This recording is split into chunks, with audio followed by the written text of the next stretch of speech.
I'm Dr. Prakash. I welcome you all for the online presentation on cost management subject of 6th semester BCom.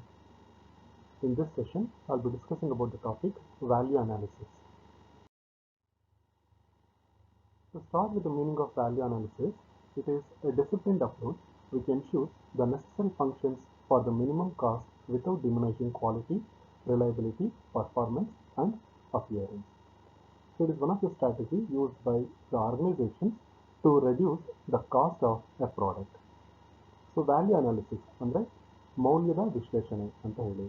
ಅಂದರೆ ಒಂದು ವಸ್ತುವಿನ ಗುಣಮಟ್ಟದಲ್ಲಿ ಆಗಲಿ, ಅದರ ಕಾರ್ಯಕ್ಷಮತೆಯಲ್ಲಿ ಆಗಲಿ, ಅಥವಾ ಅದರ ಒಂದು ನೋಡ್ತಕ್ಕಂಥ ಒಂದು ರೂಪದಲ್ಲಿ ಆಗಲಿ, ಯಾವುದೇ ರೀತಿಯಲ್ಲೂ ಕೂಡ ಕೊರತೆ ಉಂಟಾಗದಂತೆ ವೆಚ್ಚವನ್ನು ಕಡಿತ ಮಾಡುವಂತಹ ಒಂದು ಪ್ರಕ್ರಿಯೆ ಏನಿದೆ ಅದನ್ನು ಇಲ್ಲಿ ನಾವು ವ್ಯಾಲ್ಯೂ ಅನಾಲಿಸಿಸ್ ಅಂತ ಹೇಳಿ ಕರಿತೀವಿ. Now let us move on to the procedures in value analysis. Here the first step is identification and defining a problem. That is, ಅಲ್ಲಿ ಸಮಸ್ಯೆ ಏನಿದೆ ಅದನ್ನು ಅವರು ಮೊದಲಿಗೆ ಕಂಡುಹಿಡ್ಕೋಬೇಕು ಮತ್ತು ಅದನ್ನು ಅವರು ನಿರೂಪಣೆ ಮಾಡ್ಕೋಬೇಕಾಗಿ ಬರುತ್ತೆ. Then the second step is the feasibility of alternatives and exploring best methods of performing work at minimum cost.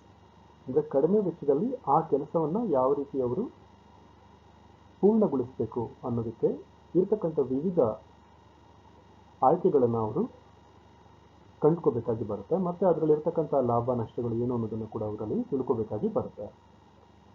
Then they have to think about the investments if any required for the alternative. So ಅವರಿಗೆ ಇರ್ತಕ್ಕಂಥ ಆಯ್ಕೆಗಳಲ್ಲಿ ಸೂಕ್ತವಾಗಿರತಕ್ಕಂಥ ಆಯ್ಕೆಗೆ ಹೆಚ್ಚು ಪ್ರಾಶಸ್ತ್ಯವನ್ನು ಕೊಟ್ಟು ಅದಕ್ಕೆ ಹೂಡಿಕೆ ಮಾಡಬೇಕಾದದ್ದು ಬಂದಾಗ ಎಷ್ಟು ಅದಕ್ಕೆ ಹೂಡಿಕೆಯನ್ನು ಮಾಡಬೇಕು ಅನ್ನೋದನ್ನು ಅವರು ತಿಳ್ಕೋಬೇಕಾಗಿ ಬರುತ್ತೆ. Then they have to calculate the percentage of return on new investments. So ಹೊಸದಾಗಿ ಅವರು ಏನು ಹೂಡಿಕೆಯನ್ನು ಮಾಡ್ತಾರೆ ಅದ್ರ ಮೇಲೆ ಅವರಿಗೆ ಎಷ್ಟು ಲಾಭ ಬರುತ್ತೆ ಅನ್ನೋದನ್ನು ಅವರು ಶೇಕಡಾವಾರು ಅಂಶವನ್ನು ಅವರು ಕೂಡ ಕಂಡುಹಿಡ್ಕೋಬೇಕಾಗಿ ಬರುತ್ತೆ. Then they have to calculate the costs resulting indirectly out of the decision to change to alternative. So while shifting from one alternative to another alternative, so what are the costs that are going to be incurred by the organization that they have to calculate. ಅಂದರೆ ಒಂದು ಆಯ್ಕೆಯಿಂದ ಇನ್ನೊಂದು ಆಯ್ಕೆಗೆ ಅವರು ವರ್ಗ ಆದಂಥ ಸಂದರ್ಭದಲ್ಲಿ ಅದರಿಂದ ಉಂಟಾಗ್ತಕ್ಕಂಥ ವೆಚ್ಚ ಎಷ್ಟು ಅನ್ನೋದನ್ನು ಅವರು ಕಂಡುಹಿಡ್ಕೋಬೇಕಾಗಿ ಬರುತ್ತೆ. Then they have to calculate the benefits of alternatives like reduction in cost and increased revenue. ಅದಾದ ನಂತರ ಈ ರೀತಿ ಒಂದು ಆಯ್ಕೆಗಳು ಬದಲಾವಣೆ ಆದಂಥ ಸಂದರ್ಭದಲ್ಲಿ ಅದರಿಂದ ಯಾವ ರೀತಿಯ ಲಾಭಗಳು ಆಗುತ್ತೆ, ಅಂದರೆ ವೆಚ್ಚದಲ್ಲಿ ಏನಾದರೂ ಕಡಿತ ಆಗುತ್ತಾ ಅಥವಾ ಆದಾಯದಲ್ಲಿ ಏನಾದರೂ ಹೆಚ್ಚಳ ಆಗುತ್ತಾ, ಇದನ್ನು ಅವರು ತಿಳ್ಕೋಬೇಕಾಗಿ ಬರುತ್ತೆ. And finally, they have to make the recommendations of the final proposal for implementation after considering above points which will increase the use of value. ಇಷ್ಟೆಲ್ಲ ಆದ ನಂತರ ಕಡೆಯದಾಗಿ ಅವರು ಆ ಒಂದು ಪ್ರಪೋಸಲ್ನ ಅಂತಿಮವಾಗಿ ಅದನ್ನು ಶಿಫಾರಸನ್ನು ಮಾಡ್ತಾರೆ. ಸೊ ಇದನ್ನು ನಂತರದಲ್ಲಿ ಆ ಒಂದು ಸಂಸ್ಥೆ ಇದನ್ನು ಅಡಾಪ್ಟ್ ಮಾಡ್ಕೋಬೇಕಾ ಬೇಡವಾ ಅಂತ ಹೇಳಿ ತೀರ್ಮಾನವನ್ನು ತೆಗೆದುಕೊಳ್ತಾರೆ. Now let's move on to the subtopic types of value. ಅಂದರೆ ಈ ಮೌಲ್ಯದ ವಿವಿಧ ವಿಧಗಳು ಯಾವುದು ಅನ್ನೋದನ್ನು ನೋಡ್ತಾ ಹೋಗೋಣ. The first one is use value. Here the characteristics of a product which make it useful for certain purposes. Here the uses are treated or differentiated between primary and secondary use. So primary use value indicates the attributes of a product which are essential for its performance. So for example, steering and engine, so without which a car cannot run. And the secondary use value are like bonnet or mudguard, without which car can be driven, but these are necessary for protection. ಅಂದರೆ ಒಂದು ವಸ್ತುವಿನ ಬಳಕೆಯ ಮೌಲ್ಯ ಎಷ್ಟಿದೆ ಅದನ್ನು ನಾವಿಲ್ಲಿ ಕಂಡುಹಿಡ್ಕೋಬೇಕಾಗಿ ಬರುತ್ತೆ. ಉದಾಹರಣೆಗೆ ಒಂದು ಕಾರನ್ನು ನಾವು ತೆಗೆದುಕೊಂಡಾಗ ಆ ಕಾರ್ನಲ್ಲಿ ಇಂಜಿನ್ ಆಗಿರ್ಬೋದು, ಸ್ಟೀರಿಂಗ್ ಆಗಿರ್ಬೋದು, ಅದು ಬಹಳ ಮುಖ್ಯ ಆಗಿರುತ್ತೆ ಕಾರನ್ನ ನಾವು ಚಾಲನೆಯನ್ನು ಮಾಡೋದಕ್ಕೆ. ಅದೇ ಕಾರ್ನ ಒಂದು ಬಾನೆಟ್ ಆಗಿರ್ಬೋದು, ಮಡ್ಗಾರ್ಡ್ ಆಗಿರ್ಬೋದು, ಇದೆಲ್ಲವೂ ಕೂಡ ಕಾರಿಗೆ ಅವಶ್ಯಕ ಇದೆ. ಆದರೆ ಅದಿಲ್ಲದೇನೂ ಕೂಡ ನಾವು ಕಾರನ್ನು ಡ್ರೈವ್ ಮಾಡಲಿಕ್ಕೆ ಅಥವಾ ಚಾಲನೆಯನ್ನು ಮಾಡಲಿಕ್ಕೆ ಸಾಧ್ಯ ಇರುತ್ತೆ. Then comes auxiliary value. It is essential for better control and operation as speed meter, electric horn etcetera. So auxiliary value ಅಂತ ಹೇಳಿದ್ರೆ ಸಹಾಯಕ ಮೌಲ್ಯ ಅಂತ ಹೇಳಿ. ಅಂದರೆ ಒಂದು ವಸ್ತುವನ್ನು ಕೊಂಡ್ಕೊಂಡಾಗ ಅದರಿಂದ ಇರತಕ್ಕಂಥ ಇತರ ಪ್ರಯೋಜನಗಳು ಏನು ಅನ್ನೋದ್ರ ಕಡೆ ಇದು ಗಮನ ಹರಿಸುತ್ತೆ. ಉದಾಹರಣೆಗೆ ಕಾರ್ ಎಕ್ಸಾಂಪಲ್ ನೋಡಿದ ಹಾಗೆ ಈ ಕಾರ್ನಲ್ಲಿ ಇರ್ತಕ್ಕಂಥ ಸ್ಪೀಡೋಮೀಟರ್ ಆಗಿರ್ಬೋದು, ಎಲೆಕ್ಟ್ರಿಕ್ ಹಾರ್ನ್ ಆಗಿರ್ಬೋದು, ಇದೆಲ್ಲವೂ ಕೂಡ ಆ ಕಾರಿನ ವ್ಯಾಲ್ಯೂ ಏನಿದೆ ಅದು ಇನ್ಕ್ರೀಸ್ ಆಗಲಿಕ್ಕೆ ಸಹಾಯ ಮಾಡುತ್ತೆ ಅಂತ ಹೇಳಿ ಹೇಳ್ಬೋದು.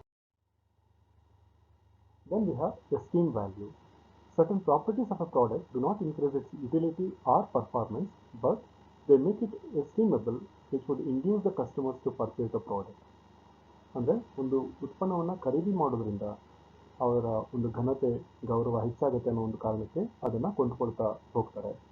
ಉದಾಹರಣೆಗೆ ಉತ್ತಮ ಬ್ರ್ಯಾಂಡ್ ವ್ಯಾಲ್ಯೂ ಇರ್ತಕ್ಕಂಥ ಕಾರ್ಗಳಾಗಿರ್ಬೋದು, ಬೈಕ್ಗಳಾಗಿರ್ಬೋದು, ಇವುಗಳನ್ನು ಕೊಂಡ್ಕೊಂಡಾಗ ಅವರ ವ್ಯಾಲ್ಯೂ ಜಾಸ್ತಿ ಆಗುತ್ತೆ ಅನ್ನೋ ಕಾರಣಕ್ಕೆ ಅದನ್ನು ಕೊಂಡ್ಕೊಳ್ತಾ ಹೋಗ್ತಾರೆ.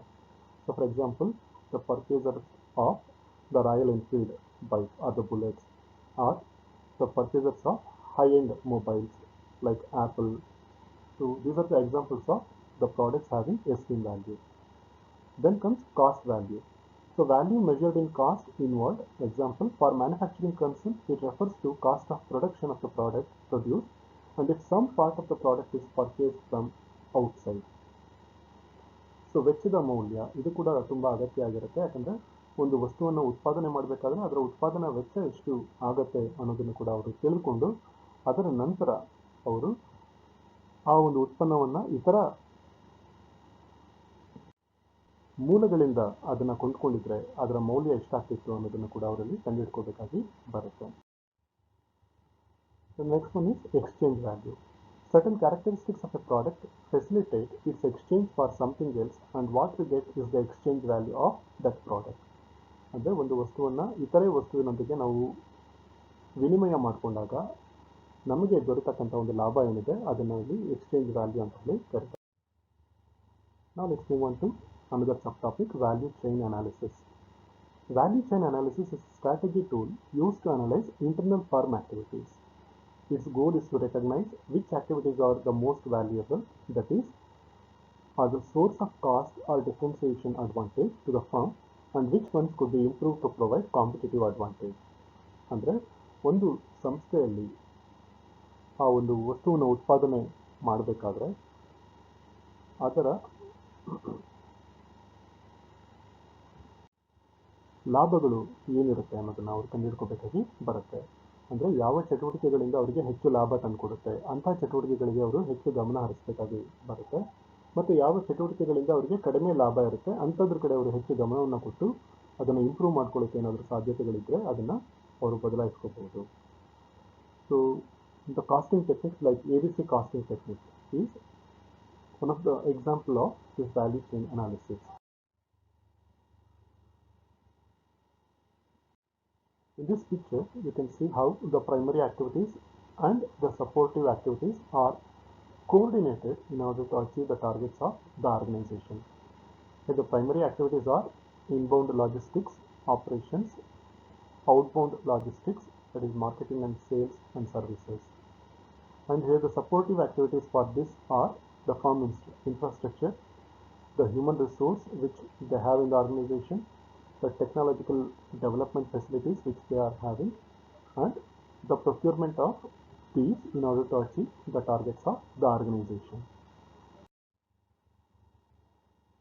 So here the primary activity is inbound logistics.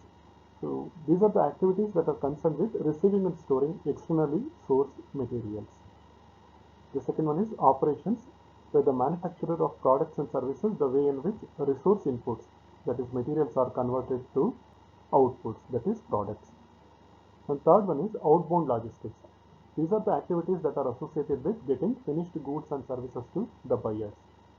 Then comes the marketing and sales, essentially an information activity informing the buyers and consumers about the products and services, their benefits, use, price, etc. And service, all those activities associated with maintaining the product performance about the product which has been sold. Then the secondary activities are the procurement. This concerns how resources are acquired for a business. Example, sourcing and negotiating with materials suppliers. Then we have human resource management, the activities that are concerned with recruiting, developing, motivating and rewarding the workforce of a business. Then we have technology development. There is the activities concerned with managing information processing and the development and protection of knowledge in a business. Then we have infrastructure. These are concerned with a wide range of support systems and functions such as planning, quality control, and general senior management. Now let us differentiate between the traditional management accounting and value chain analysis. In traditional management accounting, the focus will be on the internal aspects of the organization. Here in value chain analysis, the focus will be on the external factors of the organization. The second one is with view of the perspectives. In management accounting, it is value-added perspective. In case of value chain analysis, it is the entire set of linked activities from suppliers to end users will have the perspective. Then the third one, in case of management accounting, it is a cost driver concept. That is single cost driver. That is cost is function of volume. Application at the time of overall firm level. That is cost volume profit analysis. Whereas in case of value chain analysis, it is multiple cost drivers, where structural drivers and executional drivers comes into the picture. The fourth one is cost containment philosophy across the board, cost reduction. So here the view cost containment as a function of the cost drivers regulating each value activity. In case of management accounting, the insight for strategic decisions will be limited, whereas in case of value chain analysis, they will identify the cost drivers at the individual activity level, develop the cost differences if any, then the advantage either by controlling those drivers better than competitors by creating the value chain. Now let's move on to the last subtopic of this chapter, business process reengineering. It is the analysis and redesign of workflows within and between the enterprises in order to optimize end-to-end processes and automate non-value added tasks. Reengineering is the radical rethinking and redesign of business processes to make dramatic improvements in performance such as cost, quality, service, and speed. Business process reengineering is the analysis and redesign of workflow within a company. So here, some modifications or the changes will be done in the workflows within the organization and between the organizations in order to optimize or in order to maximize the benefits to the organization as well as to the competitors at large. Let's move on to the objectives of business process reengineering. The first one is customer focus. Here the customer service oriented process is aiming to eliminate customer complaints. So the basic objective of business process reengineering is to avoid the complaints from the customers. ಅಂದರೆ ಗ್ರಾಹಕರಿಂದ ಬರ್ತಕ್ಕಂಥ ಒಂದು ಕಂಪ್ಲೇಂಟ್ಗಳೇನಿರುತ್ತೆ ಅದನ್ನು ಅವರು ತೊಡೆದು ಹಾಕುವ ನಿಟ್ಟಿನಲ್ಲಿ ಇದು ಸೇವೆಯನ್ನು ಅಥವಾ ಕೆಲಸವನ್ನು ಮಾಡಬೇಕಾಗಿ ಬರುತ್ತೆ. The second one is speed. Dramatic compression of the time it takes to complete a task for key business processes. For instance, if process before business process reengineering had an average cycle time 5 hours, after business process reengineering, the average cycle time should be cut down to half an hour. ಅಂದರೆ ಈ ಒಂದು ಸಿಸ್ಟಮ್ನ ಅವರು ಅಳವಡಿಸ್ಕೊಳ್ಳೋದ್ರ ಮುಖಾಂತರ ಈ ಸಮಯ ಏನು ತೆಗೆದುಕೊಳ್ತಾ ಇತ್ತು ಅದನ್ನು ಕಡಿಮೆ ಸಮಯದಲ್ಲಿ ಹೆಚ್ಚು ಕೆಲಸ ಮಾಡೋ ರೀತಿ ಅವರು ಕ್ರಮಗಳನ್ನು ತೆಗೆದುಕೊಳ್ಬೇಕಾಗಿ ಬಂದಿರುತ್ತೆ. And the third one is compression. So cutting the major tasks of costs and capital throughout the value chain. Organizing the process, a company develops transparency throughout the operational level, reducing the cost. For instance, the decision to buy a large amount of raw materials at 50% discount is connected to 11 cross-checkings in the organizational structure from cash flow, inventory to production planning and marketing. These checkings become easily implemented and the cross-functional teams optimizing the decision-making process with less operational cost.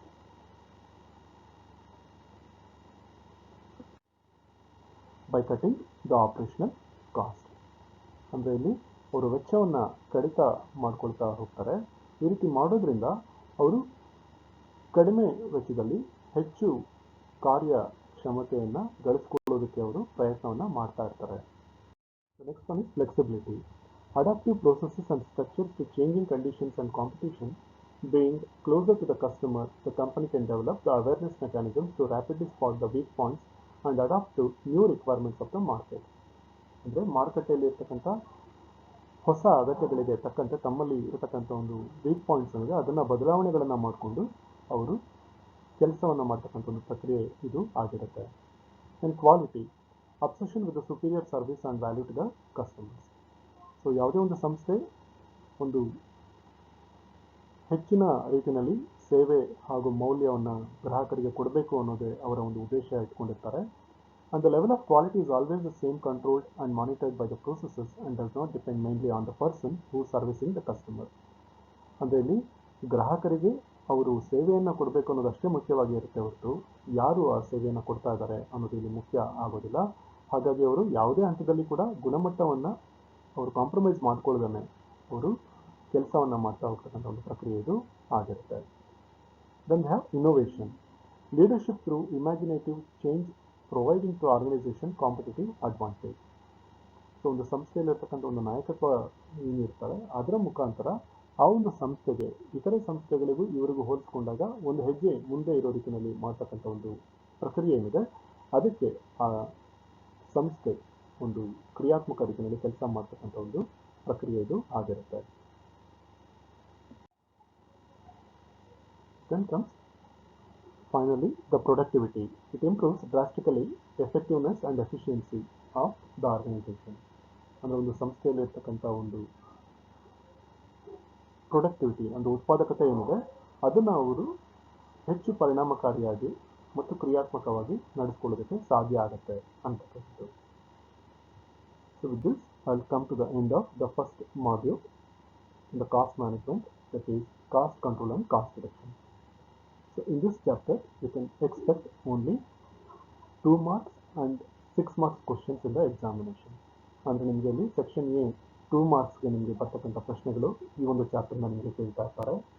ಹಾಗೆಯೇ 6 ಮಾರ್ಕ್ಸ್ನಲ್ಲಿ ಕೂಡ section B ನಲ್ಲಿ ಕೆಲವು ಪ್ರಶ್ನೆಗಳು ಇದರಿಂದ ಬರೋ ಸಾಧ್ಯತೆಗಳು ನಿಮಗೆ ಇರುತ್ತೆ. So with this I will conclude the first module of the chapter cost control and cost reduction. In the next session, I will commence the second chapter, marginal costing.